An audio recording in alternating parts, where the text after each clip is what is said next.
네, 오늘 함께 은혜를 나누고자 하는 말씀은 에베소서 1장 15절부터 23절까지 말씀입니다.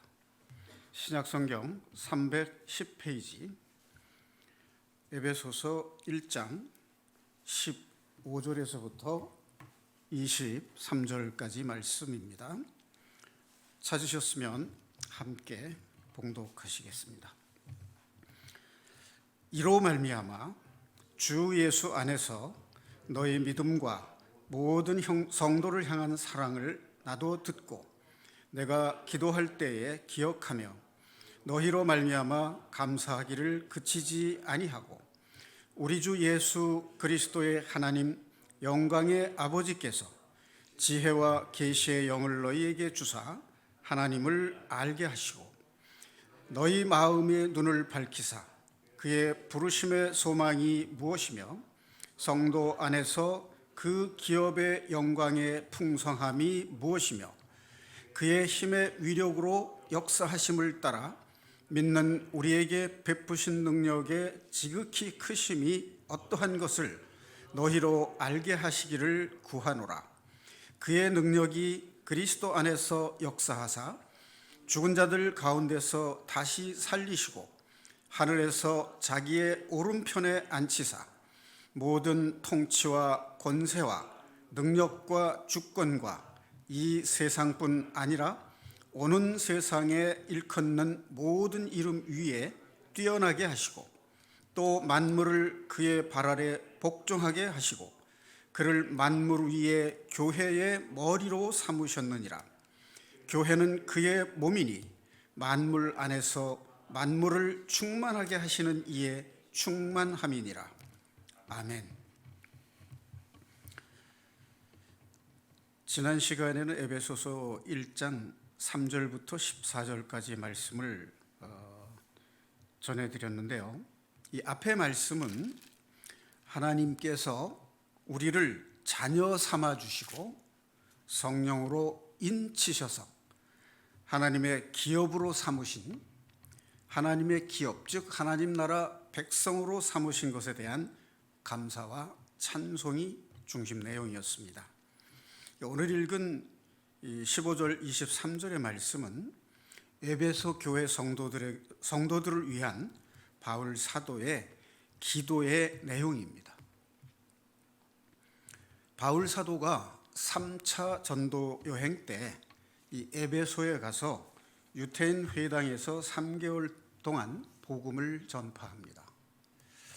그리고 이어서 두란노 서원에서 구원받은 성도들을 양육하는 설교를 2년 동안 했습니다. 그래서 제자들을 세우고 그곳을 떠나게 됩니다. 자, 그런데 이 바울 사도가 듣기에 에베소 교회 성도들이 구원받은 그 기쁨과 성도 간에 서로 사랑한다라고 하는 소식을 듣고 하나님께 기쁨으로 감사하는 기도를 올린 뒤에 이 후반부에서 세 가지, 에베소 교회를 위해서 세 가지를 기도합니다. 그 내용이 17절, 18절, 19절 말씀입니다. 첫 번째로 17절 말씀은 지혜와 계시의 영을 너희에게 주사 하나님을 알게 하시고, 지혜와 계시의 영은 성경의 다른 부분에 보면 성령을 가리켜서 하신 말씀입니다. 그러니까 성령을 주사, 성령을 통해서 하나님을 알게 되기를 원하노라 하는 기도를 드린 거예요. 우리가 하나님을 안다라고 말할 때 그것은 지식적으로 아는 것을 말하는 것이 아니라 하나님을 인격적으로 만나서 교제하는 하나님으로 아는 것을 말하는 겁니다. 우리가 이 세상을 살 때에 그냥 누구에 대해서 아는 것은 정보로 아는 거죠. 나는 누구에 대해서 알지만 그 사람은 나를 모르는 상태. 이것은 깊은 뜻의 만남, 깊은 뜻의 아는 것이 아니죠. 그러니까 그 사람도 나를 잘 알고 나도 그 사람을 잘 안다. 그 말은 서로가 서로를 신뢰하고 만나고 교제하고 있다는 것을 의미하는 거죠. 우리가 어떻게 하면 하나님을 친밀하게 알 수 있느냐? 성령이 아니면 알 수 없다는 거죠. 그러니까 바울 사도가 에베소 교회를 향해서 기도하는 내용이 뭐냐면 성령을 주사, 성령을 통해서 에베소 교인들이 하나님을 친밀하게 가깝게 알고 교제가 있기를 기도한다는 뜻입니다. 이것이 어떻게 이루어지느냐 하면 그리스도 안에서 이루어진다는 것을 의미해요. 지금 성경을 보면 그리스도 안에서라는 말들이 수십 번 나옵니다. 구약 성경에서는 하나님 안에서, 성전 안에서 이런 말로 나오고요. 신약 성경에서는 그리스도 안에서라는 말이 나와요. 그런데 에베소서에서 그리스도 안에서라는 말이 가장 많이 나옵니다. 41번이 나와요. 그 중에 1장 전 시간에 설교한 내용 거기에도 보면 그리스도 안에서라는 말이 나옵니다. 잠깐 찾아보고 확인해보고 진행을 하겠습니다. 앞 페이지로 한 페이지 넘기면 3절에 찬송하리로다 하나님 곧 우리 주 예수 그리스도의 아버지께서 그리스도 안에서 하늘에 속한 모든 신령한 복을 우리에게 주시되, 이렇게 되어 있죠. 그 다음에 4절에 보면 창세전에 그리스도 안에서 우리를 택하사 우리로 사랑 안에서 그 앞에 거룩하고 흠이 없게 하시려고, 이렇게 되어 있죠. 그 다음에 6절에서 보면 이는 그가 사랑하시는 자 안에서, 이런 말씀이 나옵니다. 오늘 읽은 본문 가운데도 그리스도 안에서라는 말씀이 나와요. 그러면 그리스도 안에서라는 말이 수없이 여러 곳에서 여러 모양으로 사용되고 있는데 그 뜻이 무엇일까 궁금해하면서 성경을 이제 묵상을 해봤는데 크게 내용을 세 가지로 묶을 수 있을 것 같아요.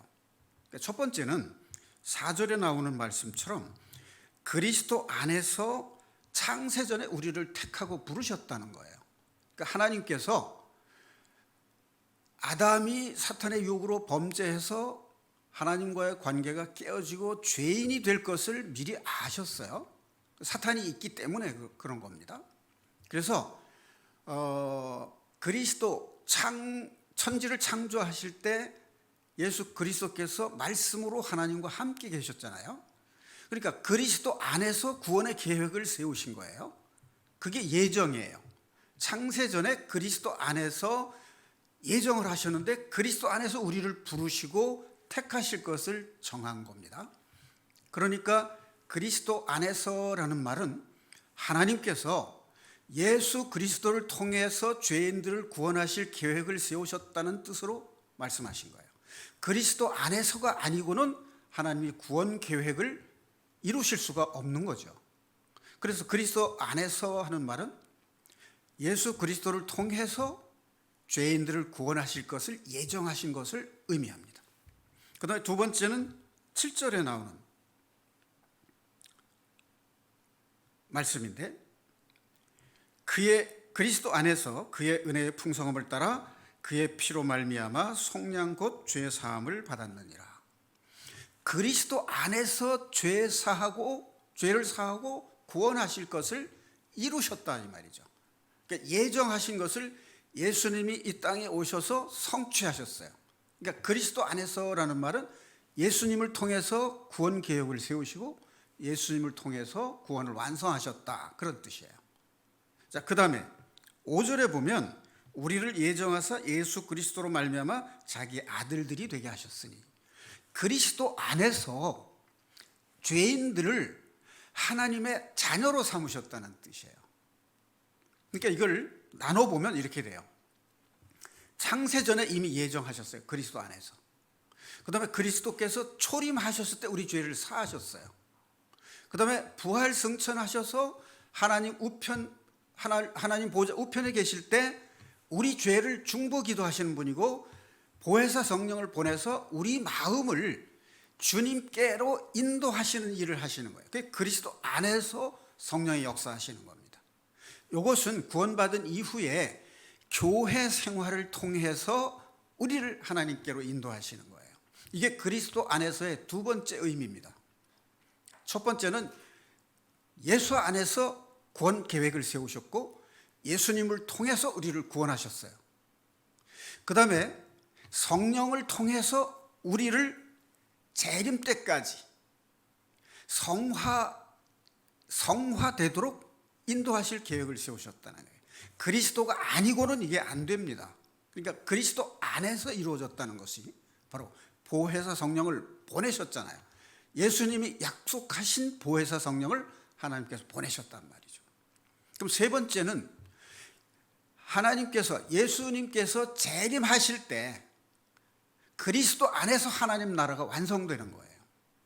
그러니까 그리스도 안에서라는 말은 창세전의 예정과 예수님을 통해서 죄인들을 구원하심과 교회를 통해서 성화로 이끌어 가시는 것과 재림하실 때 구원받은 그리스도인들을 영화롭게 하는 이 단계별로 그리스도 안에서 다 이루어지는 겁니다. 그리스도 안에서의 의미가 크게 보면 세 가지고요. 창세전까지 하면 네 가지로 의미를 정리해 볼 수가 있는 겁니다. 우리가 그리스도 안에서라는 말을 입으로는 말하지만 생활 속에서는 자주 잊어버리고 살게 됩니다. 자, 그래서 첫 번째 오늘 읽은 본문 말씀의 첫 번째 17절의 이 말씀이 그리스도 안에서 성령을 주셔서 하나님을 알게 해달라고 기도를 한 거예요. 에베소 교인들로 하여금. 이게 바울이 에베소 교인들을 향한 기도입니다. 성령을 통하지 않고는 하나님을 알 수 없기 때문에 성령을 주사 하나님을 알게 하시고, 그러니까 성령은 하나님의 마음을 가장 잘 아시는 분이죠. 그러니까 성령을 주시면 구원받은 우리가 하나님의 마음을 잘 알 수 있다는 겁니다. 그래서 교제가 이루어지게 해달라는 거예요. 자, 그 다음에 18절 말씀 보겠습니다. 너희 마음의 눈을 밝히사 그의 부르심의 소망이 무엇이며 성도 안에서 그 기업의 영광의 풍성함이 무엇인지를 알게 하시기를 바라노라, 그 말이에요. 여기 말씀은 우리가 영안이 열려서, 영적인 눈이 열려서 하나님이 우리를 부르신 소망, 그것이 무언가를 알게 하시기 바란다는 거예요. 우리 부르신 소망이 뭐예요? 그 밑에 보면 성도 안에서 기업의 영광의 풍성함이 무엇이며 그걸 알게 하기 바란다는 뜻이에요. 앞에서 5절에 보면 아들 삼았다는 얘기가 나오잖아요.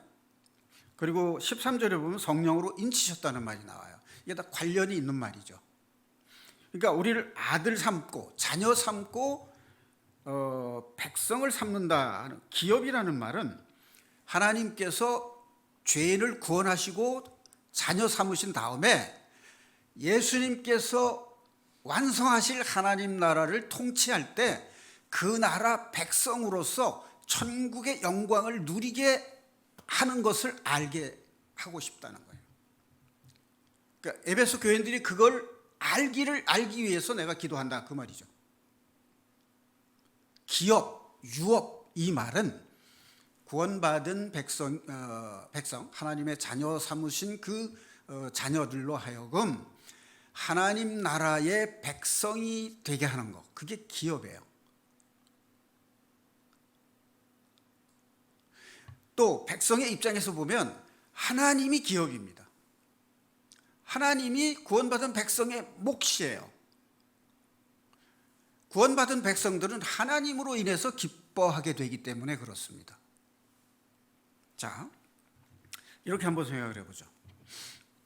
우리가 이제 예배 그럴 때 예배 드리러 온다, 예배한다 이렇게 말을 하는데, 뭐 예배에 대해서 신학적으로 설명을 하면 여러 가지로 설명을 할 수 있겠지만 단적으로 이런 거 하나 생각해 볼 필요가 있어요. 우리가 예배 드리러 온다 할 때 우리가 어떤 생각으로 오는가 하는 거죠.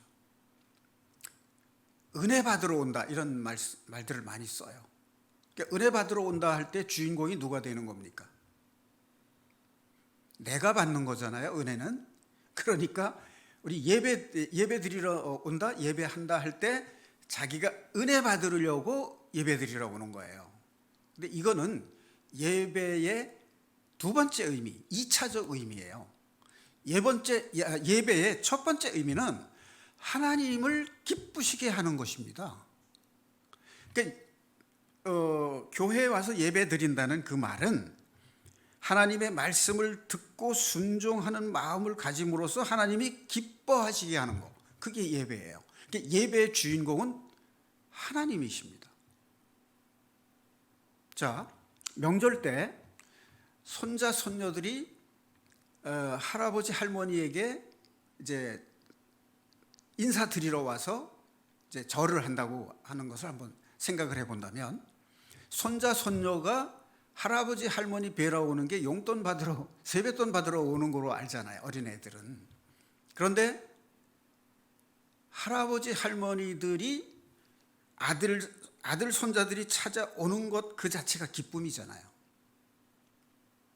그러니까 명절에 집안 어른을 찾아뵙는 게 바로 그 할아버지 할머니를 기쁘게 해드리기 위해서 가는 거예요. 내가 기쁘기 위해서 가는 게 아니고. 그러니까 할아버지 할머니가 기뻐하시는 걸 보면 내가 기쁜 거예요.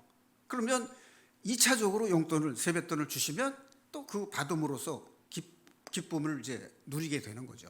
그것과 같습니다. 예배는 먼저 내가 죄를 회개하고 하나님 앞에 예배 드림으로써 말씀에 합한 마음이 될 때 하나님을 기쁘게 해드리는 게 예배예요. 그때 하나님의 말씀이 내 마음에 은혜가 되고 평강이 되는 것, 상처받은 마음이 치유가 되고 내 마음에 힘이 되고 능력이 되는, 그게 예배의 본질입니다. 자, 그런데 기도도 그래요. 기도 그럴 때 대체로 우리는 저를 포함해서 10가지 기도를 드리면 7, 8가지는 내가 원하는 거 달라는 기도예요, 사실. 그런데 내가 내 생각과 내 뜻과 내 계획을 세워놓고 내가 계획한 것이 그대로 내 뜻대로 이루어지기를 바라는데 하나님 도와주세요, 이루어주세요, 그렇게 하는 거잖아요. 그러니까 기도의 참뜻은 내가 하나님의 뜻에 합한 마음이 되는 게 기도의 참뜻이거든요. 그러니까 우리가 기도도 신앙이 성장함에 따라서 우리의 기도 내용이 성장해 가야 되는 거죠. 하나님의 뜻이 무엇인지를 알게 해달라고 기도하는 거예요.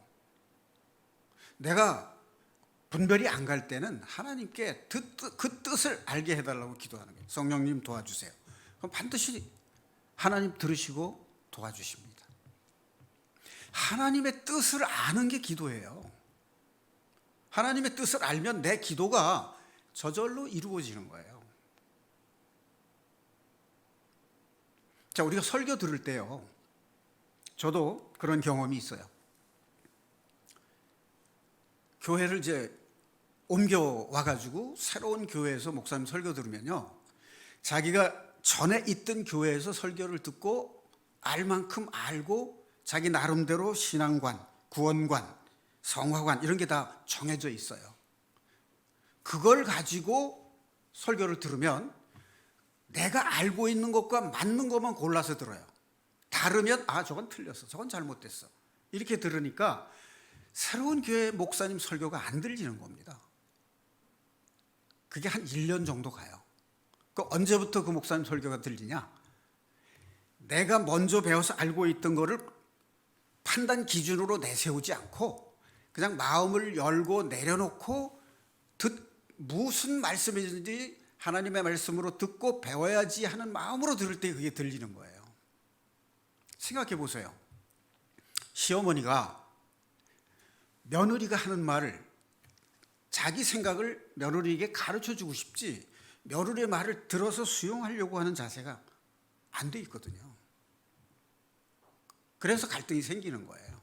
사실 훌륭한 시어머니, 그리스도 안에 있는 시어머니라면 며느리의 생각, 당신 생각과 달라도 들어줄 수 있을 때 그게 바로 그리스도 안에 있는 사람의 모습이에요. 들어주면 며느리도 시어머니 얘기를 듣게 돼 있어요. 근데 일일이 듣지 않고 가르치려고만 하면 며느리의 마음속에는 이제 거부하는 마음이 생기는 거죠. 그러면 듣고 배우지 못한다는 거예요. 근데 며느리는 듣고 배울 마음이 없어요.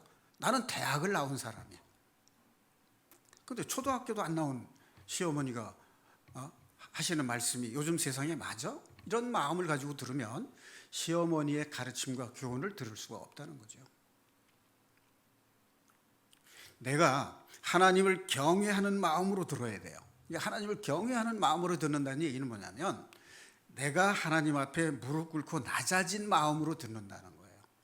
이게 열린 마음으로 듣는 거예요. 이게 그리스도 안에 있는 사람의 모습이에요. 그렇지 않으면 설교가 들리질 않고 자기 생각으로 설교를 들으면서 일일이 판단하고 선택을 하게 돼요. 이건 맞아, 이건 틀려, 저건 잘 모르겠어, 저건 이상한 얘기야, 이렇게 구분하면서 듣게 된다는 거죠. 그리고 들어오질 않아요. 상담, 구원 상담도요, 상담자가 상담하러 온 사람의 이야기를 계속 잘 들어줘야 돼요. 그래야 그 사람의 상태와 심리 상태, 의문점이 무엇, 그 사람이 마음에 어떤 상처가 있는지 어떤 문제가 있는지를 알아야 거기에 맞춰서 성경 말씀을 가지고 일깨워 줄 때 그게 상담이 되는 거지. 그 사람이 어떤 상태인지도 모르고 자기 얘기만 계속 성경 아는 말씀을 계속 주입을 하면 그건 상담이 아닙니다. 들리질 않아요. 부담만 된다 그 말이에요. 그러니까 듣는 것이 예배의 기본이에요. 하나님 말씀 듣는 거죠. 만약 그 목사에 대한 안 좋은 소문, 내가 저 목사는 내 싫어, 마음에 안 들어, 왠지 마음에 안 들어, 이런 마음을 가지고 들으면 그 사람을 통해서 선포되는 말씀이 들리질 않는단 말이죠. 그러니까 하나님을 경외하는 마음으로 자신을 내려놓고 열린 마음으로 들어야지 말씀이 들리게 되어 있어요. 이게 바로 뭐냐면 마음의 눈을 밝히사예요. 마음의 눈을 밝히사. 성령, 영안을 열어주셔서 부르심의 소망, 하나님이 하늘에 속한 복을, 신령한 복을 우리에게 주셨는데 그게 복음이고 예수님이에요. 예수님은 우리에게 주신 거예요. 그러면 우리를 부르신 소망이 뭐냐면 자녀 삼으시고 하나님 나라 백성 삼는 게 우리를 부르신 목적이에요. 자, 성도 안에서 그 기업의 기업의 영광의 풍성함이 무엇이며, 성도 안에서는요, 교회 안에서라고 생각하면 돼요. 구원받은 성도들의 공동체가 교회잖아요. 교회 안에서 그 기업, 그리스도의 몸된 교회, 이 교회가 바로 하나님 나라의 시작이에요. 그 하나님 나라가 바로 우리의 기업이에요. 하나님이 우리에게 주시는 유산이에요. 그럼 우리가 이 땅에서 사는 게 행복이고 복이에요. 하나님 나라에서 예수님께서 직접 통치하고 다스리는 나라에서 복된 삶을 사는 게 우리의 소망이에요. 하나님이 우리 부르신 소망이 죄 씻어주고 구원하는 것은 기본이고, 더 중요한 건 하나님 나라 천국 백성으로 삼으시는 게 하나님의 목적이에요. 그 나라 통치는 누가 하느냐? 예수님이 하시는 거예요. 그럼 예수님의 통치를 우리가 받아야 그 나라 백성이 되는 거잖아요.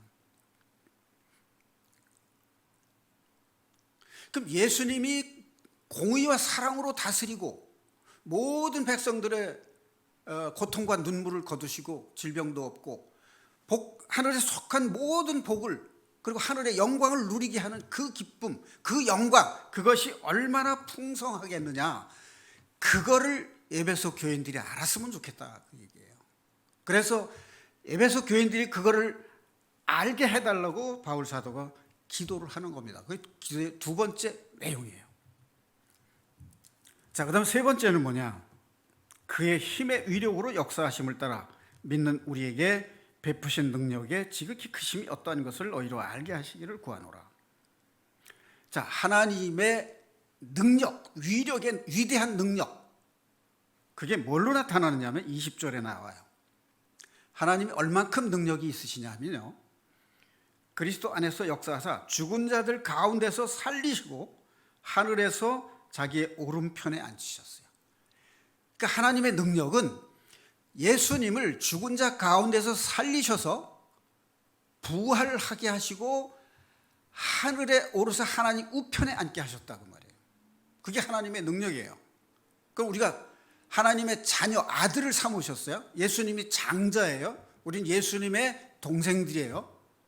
그럼 예수님을 죽은 자 가운데서 살리셔서 하나님 우편에 앉게 해주신 그 하나님의 능력이 우리로 하여금 죽은 자 가운데서 살아나서 부활해서 하나님 우편에 앉는 그 영광, 그걸 누릴 수 있게 해주시는 것이 하나님의 크신 능력이라는 거예요.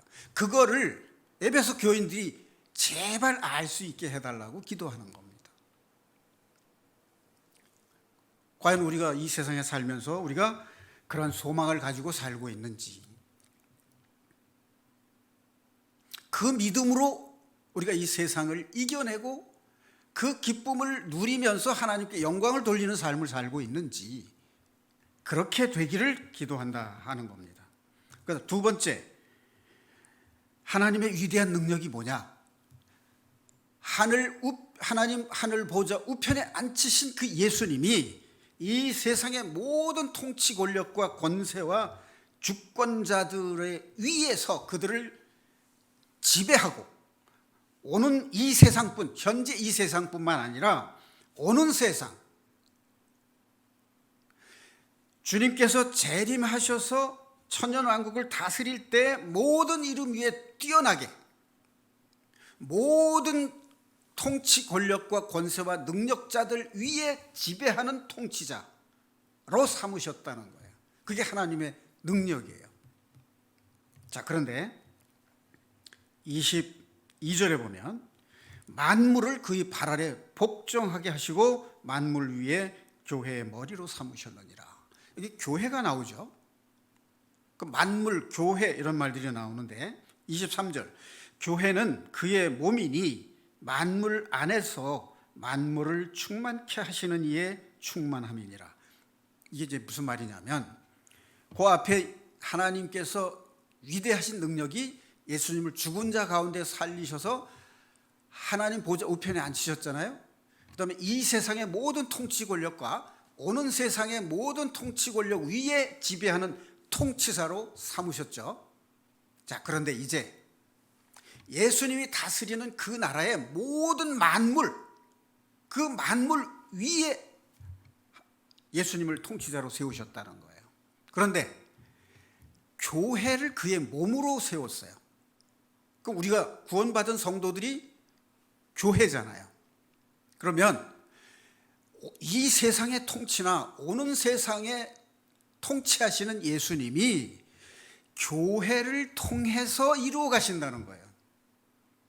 구원받은 성도들인 우리를 통해서 하나님 나라를 이루어 가시고, 하나님 나라 안에 있는 모든 만물을 예수님께서 직접 통치하심으로 하나님의 영광스러운 영원한 천국을 통치하시는 그 일, 그 계획, 그 예정을 완성하시는 것을 교회를 통해서 이루신다는 뜻이에요.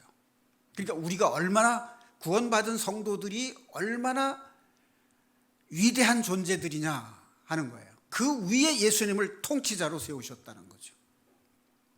그것을 알게 해 주시기를 바라는 기도를 한 겁니다. 자, 그럼 지금까지 얘기한 내용을 중간 요약을 해보면, 그리스도 안에서라는 말의 의미가 뭐냐? 예수 그리스도를 통해서 죄인들을 구원하시고 하나님 나라를 세우실 것을 계획하고 예정하셨다. 두 번째, 예수님을 통해서 죄인들을 구원하셨다. 세 번째, 예수님을 통해서 구원받은 성도들이 하나님 나라 백성으로 훈련받고 성화되어 가도록 하시는 일을 성령께서 하신다. 네 번째, 재림하실 때 교회를 통해서 죄를 짓고 불완전한 존재인 만물을 하나님 나라의 영광에 참여할 수 있는 완전한 세계로 성취하신다. 그게 그리스도 안에서 이루어지는 일들이에요. 그럼 하늘에 속한 신령한 복은 복음이고, 복음은 죄인들의 죄를 씻어 구원하시고 자녀 삼으시고 기업으로 삼아서 하나님 나라 백성으로 훈련시켜서 성화를 시켜갑니다. 그래서 재림하실 때 영화로운 백성으로 삼으시고 예수님께서 직접 통치하시는 영원한 천국을 완성하시는 그 위대한 계획, 그것을 이루시는 하나님의 뜻을 알고 그분과 친밀하게 교제하고 성령을 통해서 그분과 친밀하게 교제하고 예수님을 통해서 통치할 그 나라에 대한 소망을 가지고 우리들을 통해서 불완전한 이 세상도 완전한 세상으로 창조해 나가시는 하나님의 그 위대하신 능력을 알 수 있게 해달라고 기도를 한 겁니다. 이것은 오늘날 현대사회를 살아가는 우리들에게도 똑같은 기도의 내용이 되는 거죠. 자, 그러면 그리스도 안에 있는 사람들의 특징, 어떤 것이 있을까 몇 가지만 한번 말씀을 나눠보겠습니다. 자, 우리가 이 세상 살아가는 동안에 어려운 일들이 참 많죠. 그런데 그 어려운 일을 당할 때 우리가 어떻게 대처하고 어떤 태도를 가지고 그 일을 대하는가 하는 거죠. 자, 그리스도 안에 있는 사람들의 특징, 이게 부제를 제가 뭐로 삼았냐면 자존심과 자존감의 차이라는 말로 생각을 해봤어요. 자존심과 자존감, 그러면 이제 낱말이 좀 비슷해서 뜻의 구별이 잘 안 될 수도 있는데, 자존심은 자기 스스로 자기를 높이는 게 자존심이에요. 그럼 자존감은 자기를 낮춰서 겸손해지는데 다른 사람들이 그것을 보고 저 사람 참 겸손한 사람이야, 신실한 사람이야, 성실한 사람이야, 이렇게 칭찬해 줄 때 그게 바로 자존감이 높아지는 겁니다.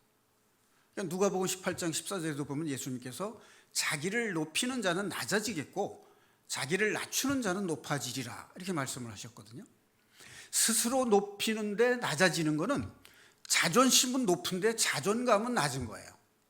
그런데 스스로 낮추는 자는 높이시리라, 이 말은 자존심을 낮추는 자는 자존감을 높게 하겠다, 높게 해주신다, 그런 뜻이에요. 예를 들어서 중국 고대 역사 소설 초한지라는 소설이 있는데 거기 보면 항우와 한고조 유방이 이제 나와요. 진시황의 진나라가 이제 망해갈 무렵인데 항우하고 한고조 유방 두 제후가 강력한 이제 그 군사력을 가지고 진나라를 이제 차지하려고 둘이 싸우죠. 그때 이제 한신이라는 인물이 자기가 인생을 걸고 모실 임금 주군을 찾으려고 이제 천하를 찾아다녀요. 근데 어느 날 시장통을 지나가는데 불량배 세 사람이 돈을 내놓으라는 거예요. 난 돈을 주고 싶은데 돈이 없다. 그러니까 자기 가랑이 밑으로 기어가라. 자, 한신의 검술은 시장통의 불량배 세 사람 정도는 단숨에 해치울 수 있는 훌륭한 검술을 가지고 있는 사람이에요. 그런데 가랑이 밑을 기어갔어요. 자, 이게 바로 뭐냐면 자존심을 낮추고 자존감을 높이는 행동입니다. 천하를 다스리고자 하는 웅지를 품고 자기가 모실 임금을 찾는 그 사람에게 있어서 시중 잡배의 가랑이 밑을 기어가는 건 아무것도 아니에요. 한신에게 중요한 거는 자기가 목숨 걸고 모실, 장차 이 천하를 통일할 임금이 될 만한 사람이 누군가를 찾는 거, 그게 그 사람에게 중요한 문제예요. 그럼 우리는 하나님 나라의 백성 되는 게 중요한 일이죠. 그 성령의 영안이 열려서 성령에 의해서 내가 부르심의 소망, 하나님의 자녀됨과 하나님 나라 백성이 됨에 대한 그 기쁨과 소망을 가지고 산다면 그게 바로 그리스도 안에 있는 사람이에요. 그리고 그게 바로 자존심이 낮으나 자존감은 높은 사람입니다. 인생에 있어서 소중한 것이 무언가를 알고 나머지를 내려놓을 수 있고 버릴 수 있는 자세를 가진 사람. 그게 자존심은 낮고 자존감은 높은 사람인데 그게 바로 그리스도 안에 있는 사람들의 모습이에요. 자, 저도 길다면 길고 짧다면 짧은 인생인데 살아오는 동안에 억울한 일을 당한 경험이 있어요. 하지 않은 일을 했다고 모함을 하거나 또 내가 가져야 될 것을 이제 자기가 강제로 이제 가져가거나 이런 경우. 내가 연구해서 만들어 놓은 것을 직장 상사가 가로채는 거. 그런 일을 당해봤죠.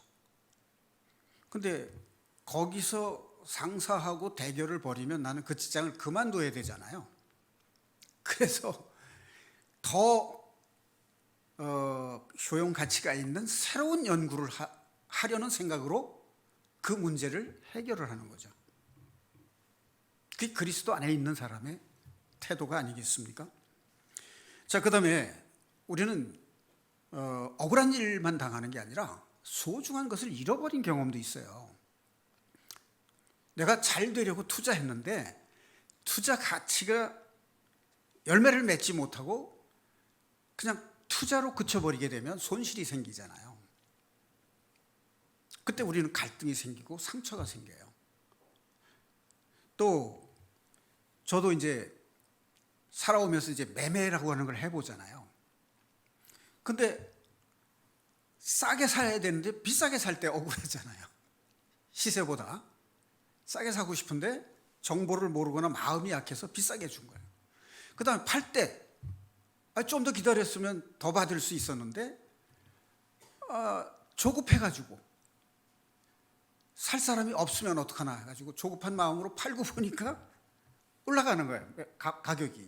그래서 손해보는 경우 있죠. 근데 그게 한두 푼이 아니고 액수가 크다 그러면 마음이 아프잖아요. 가슴이 쓰이잖아요. 근데 그거를 계속 마음에 생각하고 있으면 어떻게 돼요? 내가 힘드는 거죠. 그거를 잊어버려야 돼요. 내려놔야 돼요. 다음에 더 가치 있는 일, 더 소중한 일에 관심을 쓸 때 그걸 잊을 수 있는 거예요. 자, 대인관계에서 마음의 상처를 받았을 때 그 상처를 생각하면 자기가 아프잖아요. 그것을 상처를 씻는 방법은 뭐냐면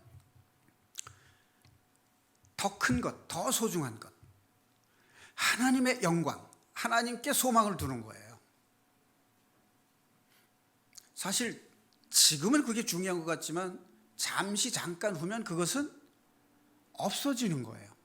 그러니까 장차 없어질 것에 대해서 집착을 가지고 있는 한 상처는 치유가 안 된다는 말이죠. 그러니까 억울한 일이나 소중한 것을 상실했을 때나 마음의 상처를 받았을 때 그리스도 안에 있는 사람들은 예수님의 말씀으로 치유를 한다는 얘기죠. 내가 어떻게 하는 것이 주님을 닮아가는 것인가? 그걸 생각하게 된다는 거예요. 이게 자존심은 낮으나 자존감이 높은 사람의 모습이에요. 자, 그 다음에 그리스도 안에 있다는 것이 또 어떤 의미로 생각해 볼 수 있느냐? 그리스도 안에 있다는 것은 그리스도와 연합한다는 뜻이에요. 연합한다는 말은 한 마음이 된다는 뜻이에요. 하나님께서 소년 다윗을 내 마음에 합한 자라고 말씀하셨잖아요. 그러니까 하나님의 마음과 합한 자, 그게 연합이에요. 마음이 같아야죠. 그럼 여러분은 어떤 사람과 같은 마음이 되고 싶으십니까? 누구의 마음에 합한 자가 되고 싶으십니까?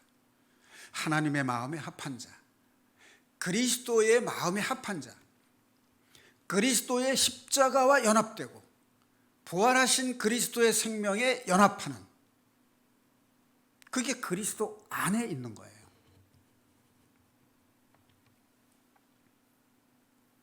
자, 자기의 뜻대로 자기가 계획을 세우고 자기의 방법대로 뭔가를 이루어서 자기의 이름을 내고 자기 자랑으로 삼는다. 이거 그리스도 안에 있는 모습인가요? 밖에 있는 모습인가요? 이거 세상에 있는 모습이잖아요. 그러니까 계획 세울 때 자체부터 내 뜻대로 내 계획대로 하는 것이 아니라 하나님의 뜻이 무엇인지를 구하고 계획을 세워야 되는 거죠. 좀 전에도 잠깐 말씀드렸지만 예배는 하나님 기쁘게 해드리러 오는 거예요. 하나님 기쁘게 해드리려면 내가 죄에 대한 회개하고 깨끗한 마음, 정결한 마음으로 와야 돼요. 그래야 하나님과 관계가 회복이 되고 하나님과 마음이 합한 자가 돼서 하나님이 기뻐하시게 되는 거죠. 자, 그런데 우리는 세상 살 때 100가지 중에서 얼마만큼 내가 하나님의 뜻대로 계획하고 하나님의 방법대로 살고 있을까 하는 거죠. 하나님의 이름으로 하나님의 뜻대로 한다고 하는데 실제로 삶 속에서 나는 내 뜻대로 하고 있는 경우가 너무나 많죠. 그것을 우리가 돌이켜보고 발견하고 하나님의 뜻이 무엇인지를 구해야 됩니다. 그런데 하나님의 뜻이 뭔지 알게 해 주십시오라고 기도를 하면 그 기도는 하나님께서 100% 들으셔요. 그리고 그런 기도를 반복적으로 하게 되면 성령을 통해서 말씀을 기억나게 하거나 음성이 들리게 하신다 그 말이에요. 항상 기뻐하라. 쉬지 말고 항상 기뻐하라. 쉬지 말고 기도하라. 범사에 감사하라. 이제 이런 말씀을 우리가 구원받은 이후에 주변 사람들하고 이렇게 비교해보고 견줘보면 나는 항상 기쁨이 없는데, 기도가 잘 안 되는데, 감사해라. 감사할 게 있어야 감사하지. 이런 상태를 경험해 보신 분들이 꽤 많으시리라고 생각합니다. 저도 그런 경험을 오랫동안 했고 이 말씀이 분명히 그렇게 할 수 있기 때문에 주신 말씀인데 왜 나에게는 이루어지지 않는가? 그 모든 것이 되는 유일한 길은요, 내가 죄인임을 깨닫고 회개할 때 죄에서부터 자유로워지면서 성령께서 나를 인도하시는 거예요. 내가 하나님의 은혜를 받고 있다는 걸 느낄 때 기쁨이 있죠. 내가 하나님의 말씀을 그냥 로고스로만 알고 있었는데 어느 날 내가 경험을 통해서 하나님께서 나에게 이런 은혜를 주셨구나 하는 걸 깨달을 때 기쁨이 오는 거잖아요. 제가 전에도 예를 들었습니다만 어떤 사람은 인간관계에서 많은 문제가 발생하잖아요. 다툼이 생길 때 처음에는 자기 감정 때문에 자존심이 상해서 다투게 돼요. 시비를 가리게 되고 무엇이 옳고 그른지 꼭 분명히 가리고 싶어요. 그런데 그 사람이 나하고 한 번 만나고 헤어질 사람 같으면 그러면 돼요. 그런데 헤어질 사람이 아니고 늘 생활 속에서 만나는 사람일 때 어떻게 할 것인가 하는 거죠. 더군다나 한 집에 사는 가족일 때 어떻게 해야 될 것인가 하는 거죠. 사탄은요, 가장 가까운 사람 통해서 시험을 해요. 다툴 때 실족하는 거예요. 제가 그래서 영적인 전쟁이 뭔가를 그때 깨닫게 된 거예요. 사탄이 베일 뒤에 숨어서, 커튼 뒤에 숨어서 나하고 가까운 사람을 통해서 다툼을 일으켜요. 그래서 그 사람하고 다투게 되면 사탄은 미소를 짓고 조롱하는 거예요. 그거 봐라, 네가 내 시험을 이길 수 있을 것 같아? 이렇게 조롱하는 거예요. 그때 우리가 나를 불편하게 하고 괴롭게 한 사람하고 다투면 허수아비하고 싸우는 거예요. 나로 하여금 실족하게 만드는 건 그 사람이 아니라 그 뒤에 숨어 있는 사탄이 나의 적이란 말이에요. 그 사람은 그냥 도구, 수단이 된 거예요. 그 사람하고 싸우면 허수아비하고 싸우는 거예요. 허수아비하고 싸워서 어떻게 이겨요? 그 싸움, 실족하게 한 실체는 커튼 뒤에 숨어 있는 사탄이에요. 그 사탄을 이기는 방법은 싸우지 않는 거잖아요. 싸우지 않으면 실족할 일이 없으니까. 싸우지 않으려면 어떻게 되느냐? 내가 그 사람보다 높으면 안 돼요. 높으면 싸워서 이기고 싶어요.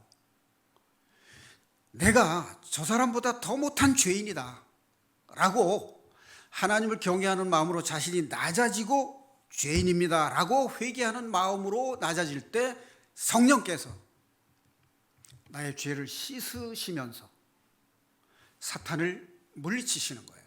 사탄은 죄를 가지고 지배하는 거거든요. 성령께서 내 죄를 씻는 순간 사탄은 나를 지배할 수가 없는 거예요. 이게 영적 전쟁이에요. 이거를 깨닫는 게 그리스도 안에 있는 사람들의 특징이라고요. 영적 전쟁이 뭔지를 모른다면 그리스도 안에 있는 사람으로서의 영광을 누리지 못하는 거예요. 하나님의 영광의 풍성함이 뭔지를 모르는 거예요. 부르심의 소망의 풍성함이 뭔지를 모르는 겁니다. 이게 은혜예요. 내 마음에 평안과 기쁨을 주는 거예요. 그게 하나님이 우리에게 바라시는 거예요. 그럴 때 하나님이 기뻐하시는 거예요. 그때 하나님께서 준비하신 복을 부어주시는 거예요.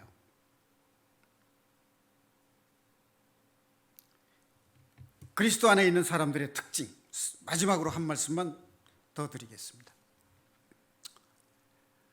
병원에 가면 만성 그 환자들에게 약물을 투여하고 치료를 계속하는데 낫는 사람들도 있지만 안 낫는 사람들이 꽤 많아요. 그러면 본인이 신중하게 생각을 하셔야 돼요. 약물은 습관성을 가져오게 되기 때문에 장기간에 걸쳐 치료했는데 안 난다 그러면 이 치료법이 자기에게 안 맞는 거예요. 그런데 그 치료를 계속하게 되면 인체 기능이 약화되고 마비되면서 약물에 의존하게 되는 거예요. 내가 사는 게 아니라 약으로 사는 거예요. 그런데 의사들은 뭐라고 하느냐? 이 병은 치료되기 어렵겠습니다라고 말해요. 그런 사람들은 좌절하고 낙담합니다. 그래서 나이가 들고 노화가 되면 몸이 아픈 데가 많아지고 약해지는 게 당연한 일인데 몸이 약해졌다, 정력이 떨어졌다, 병이 생겼다, 병원에 가서 진료받고 치료받고 그렇게 병원에 의존하다가 죽는 사람들이 많아요.